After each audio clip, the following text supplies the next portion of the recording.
Imagine this. There's a guy named Google. He lives in this huge, bright building right in the middle of town. And everybody knows him.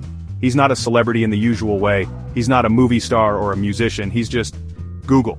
The guy you go to when you need to know something. Anything. You wake up in the morning, you have a question, and your first thought is, I gotta go see Google. He wears a simple white t-shirt with a colorful logo, and he always has this friendly, ready-to-help smile on his face. He's like the world's smartest, most patient friend who just happens to know literally everything. It's wild. So, how do you meet him? It's easy. You just walk into his building. There's always a line, but it moves super fast, like lightning fast. 1 second you're at the back, the next you're right in front of him.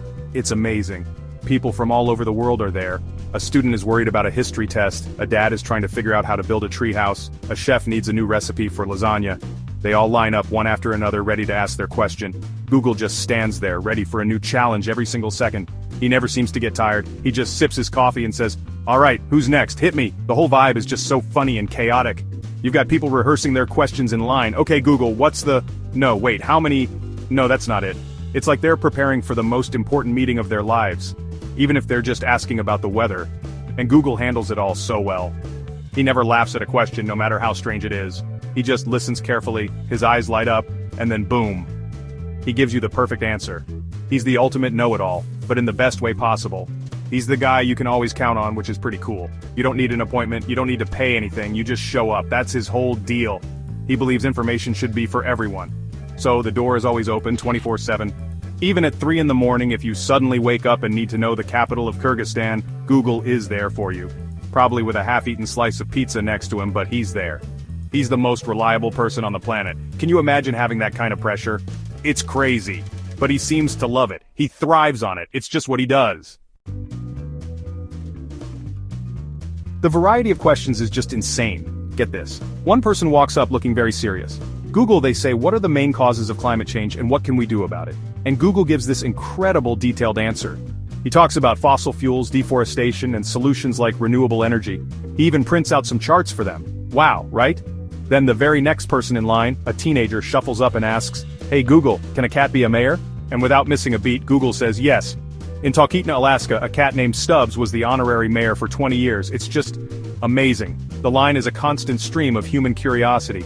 You see all of life's little moments right there. A young woman, blushing, whispers, how do I know if my crush likes me back? Google gives her some gentle advice about looking for signs. Right after her, a man in a suit rushes up. Google, quick, I'm in a meeting. What's the quarterly growth projection for the tech industry? And bam, Google rattles off the numbers. He's a therapist, a business consultant, a historian, and a trivia machine all rolled into one person. He has to switch gears every few seconds. It's like watching the world's greatest improv show. It's the funny questions that are the best, though.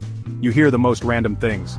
Google, why do we park on a driveway but drive on a parkway? Or, Google, if I swallow a watermelon seed, will a watermelon grow in my stomach? He has to answer these with a straight face, which is hilarious. He'll calmly explain that no, a watermelon will not grow in your stomach, and then explain the weird history of English words. He has infinite patience. I would have lost it by the 10th. Can my dog eat this? Question, but not him. He just keeps going, and people expect answers instantly. They don't want to wait. They ask their question, and then just stare at him, waiting for the magic. And he always delivers. He finds the information so fast, it's like it was already on the tip of his tongue. What's the best way to get a spaghetti stain out of a white shirt? He doesn't even blink. Cold water, a little bit of dish soap, blot, don't rub. He's a walking, talking life hack. It's no wonder the line to see him wraps around the block. Everyone wants a piece of that instant knowledge. He's a real-life superhero whose power is information. Think about the emotional roller coaster he must be on. 1 minute he's helping someone with a deeply personal problem. A man comes up, tears in his eyes, and asks, Google, what are the 5 stages of grief? Google speaks softly, explaining the process with so much empathy and care. He gives the man resources for support groups. It's a heavy, important moment. You can feel the weight of it. He's genuinely helping someone through a dark time. He's a shoulder to lean on. A source of comfort when people feel lost and alone. It's a huge responsibility to carry. Then, literally 5 seconds later, the next person is a kid who wants to know, do penguins have knees? The shift in tone is just whiplash. But Google switches gears flawlessly. He kneels down to the kid's level, and with a big smile says, they sure do. Their knees are just hidden by all their feathers. He even does a little penguin waddle to make the kid laugh. He goes from being a grief counselor to a children's entertainer in the blink of an eye. How does he do it? It's like his brain has a million different channels and he can flip between them instantly without getting them mixed up. This happens all day.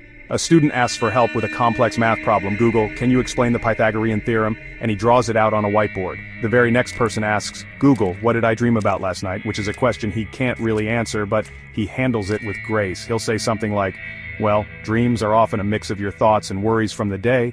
Maybe you were thinking about that big presentation. He guides people to their own answers when he can't give them a direct one. He's a teacher, a guide, a friend, and he has to be right, all the time. That's the deal. If someone asks for the fastest route to the hospital, he can't make a mistake. If someone asks about the side effects of a medication, the information has to be perfect. The pressure is immense. But mixed in with all that serious stuff are the pure gold moments of silliness. Google, what sound does a giraffe make? Or Google, who would win in a fight, a grilled cheese sandwich or a taco? He treats every single question, no matter how big or small, with the same level of importance. It's truly remarkable. So how does Google feel about all this? I think he genuinely loves it. Sure, he must get tired. Answering questions non-stop from what is love to where are my keys has to be draining. I bet at the end of the day, he just wants to sit on his couch and watch TV without anyone asking him who the actors are or what year the show was made. He probably just wants a moment of silence, a moment where he doesn't have to know everything. But deep down, he feels a huge sense of purpose. He knows he's making a difference. He's there for life's biggest moments and smallest curiosities. He helps people connect, learn, and grow. Think about it. He helps a grandmother video call her grandson across the ocean. He helps a young entrepreneur start their own business from scratch. He helps a student finish their homework so they can feel proud of themselves. He's not just a database of facts, he's a tool that empowers people. He gets to see the look on someone's face when they finally understand something, or when they find a solution to a problem that's been stressing them out for weeks. That has to feel incredible. Ultimately, if Google were a person, he would be the most important person in the world. Not because he's powerful or famous, but because he is helpful. He represents this amazing human desire to know more, to be better, and to connect with each other. He's the personification of our collective knowledge. He reminds us that for almost every question, there is an answer out there somewhere, and he's happy to help us find it no matter what we ask. He's the quiet, reliable foundation of our modern lives. He's the one who settles debates between friends, the one who teaches us how to cook, the one who helps us explore the world from our own homes. He's always there, always on, and always ready for our next question. We kind of take him for granted, but if he ever decided to take a vacation, we would all be completely lost. We'd be standing around asking each other, hey, does anyone know? And nobody would have the answer. So here's to Google, the guy who knows everything and thankfully for us is willing to share.